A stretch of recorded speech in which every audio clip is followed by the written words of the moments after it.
Hello, this is Julian with Coffee Reviews, and today we'll be reviewing the La Estrella honey processed Colombia from Oma Coffee Roasters. And there's the bag right there. And Oma, based out of Tai Hang, Hong Kong, and this is their third ever appearance on this channel, having previously reviewed several of the coffees earlier this year. When I found out Airworks was bringing them back, it immediately caught my interest as we did have some pretty positive experiences with the first couple of coffees that we did review from them. So it'll definitely be interesting to see how these coffees turned out, as this right here is day 59.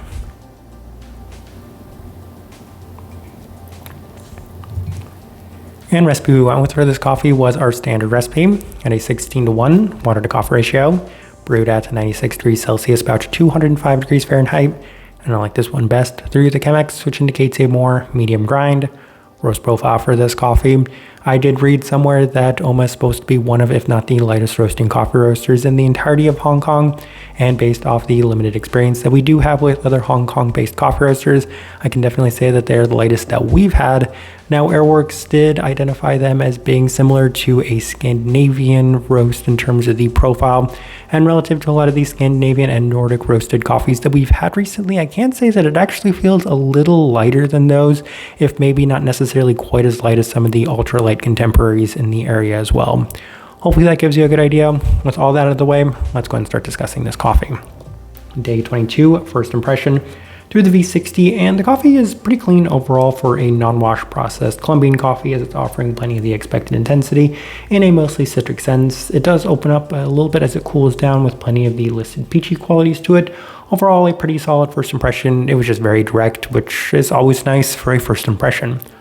Day 25 through the Chemex, and the coffee did feel a little bit cleaner today, as there was a notable level of intensity, and again, plenty of these stone fruit qualities and citric aspects do dominate the entirety of the experience, with a sweet and direct experience. Once again, more of the sugary peachiness is also presented with an enjoyable all-around experience. Day 28 through the UFO brewer, and the coffee does continue to remain relatively clean for a honey processed Colombian coffee, with a little less descriptive a feel this time around. Florals and citric qualities remain an ever-present component, but the lower temperatures have lessened the overall intensity, so this was an okay day all around.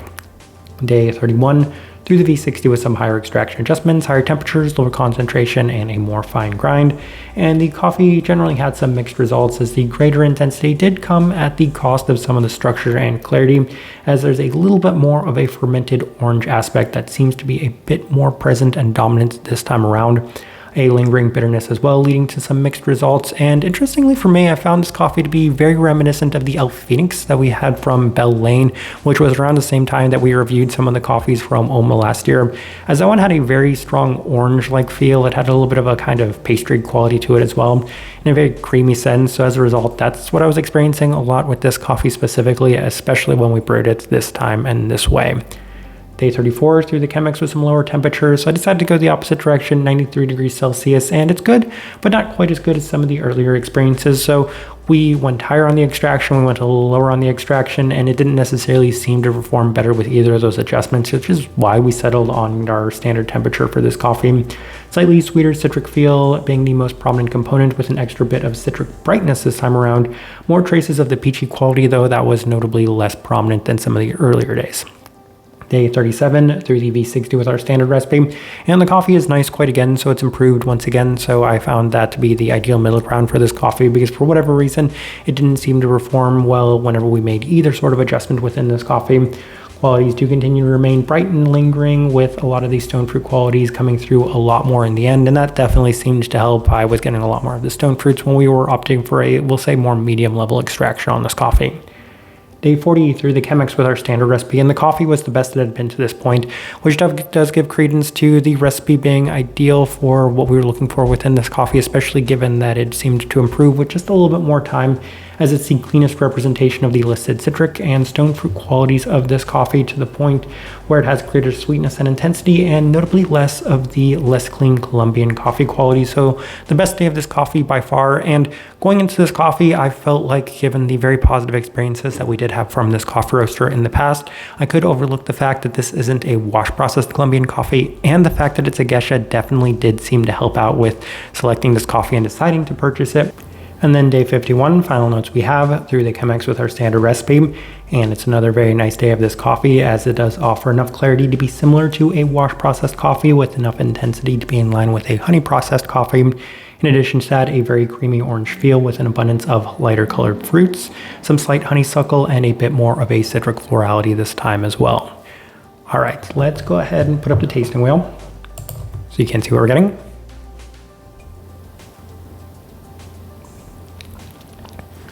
And we have quite a few level 4s. Let's go through them. We'll start with the cleanliness level 4.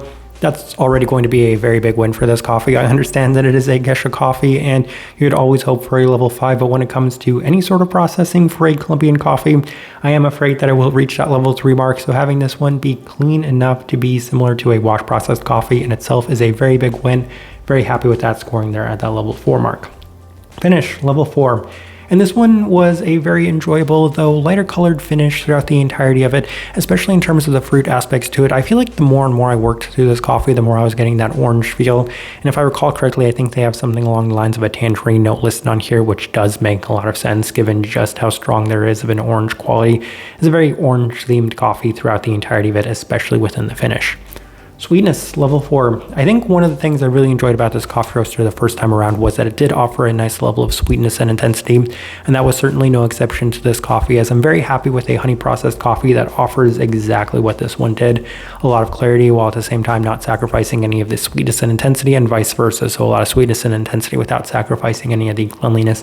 Very happy with that scoring there at that level 4 mark. Florality, level 4, and I mentioned two things specifically when it comes to the floral qualities. A little bit of that honeysuckle-like characteristic to it, so a little bit more in a candied sense, and in addition to that, there is a citric florality. I think they have something along the lines of an orange blossom listed on here, which would make a fair bit of sense, but given that there's a lot of those more citric-based themes throughout the entirety of this one, a lot of those lighter colored themes, I can certainly see that within this one. Citrus fruit, level 4. I already touched on that, probably the most prominent note within this coffee. At times it felt pretty intense in the same way that El Phoenix did. Those are the only two coffees I've ever had or that we've reviewed that have had such a very lively orange quality to them, in the sense that it's just so intense. I can also look back at the Jose Caro, which I feel like was an entirely different thing, though very orange themed. It was a very, I will say, clean and defined fresh fruit orange quality to it, whereas these ones were just a little bit more kind of like a slightly, we'll say fermenty, but that's not necessarily a good word, just kind of really strong intensity in terms of that sense. As we'll say artificial orange. That makes a lot more sense. Stone fruit, level 4. And I think one of the things they had on here was a donut peach, which is a very interesting and unique descriptor. And I think it was one of the big selling points to me on this coffee to begin with, given just how much I love peaches.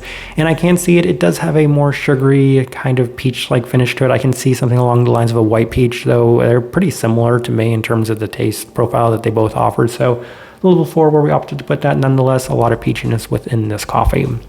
Let's go through the level 3s. We'll start with the acidity, level 3. Not really the brightest coffee, even though it did offer plenty of citric qualities through it. I would say a little bit more medium in terms of that level specifically. The caramel, level 3. That is entirely the candied aspect of this coffee. And I could also see, this is a very good descriptor for the experience on this coffee. It did have a pretty prominent hard candy orange experience through it, where it had a little bit of that artificial sugary sweetness to it as well. So I feel like that's a pretty good descriptor and why we put that as high as we did. Let's go ahead and move on. Body, level 3. Definitely plenty of texture, a little bit more of a creaminess to it. So I could also see something that's like a very creamy, maybe like orange pastry as well, which again, reminiscent of the El Phoenix for me in this coffee.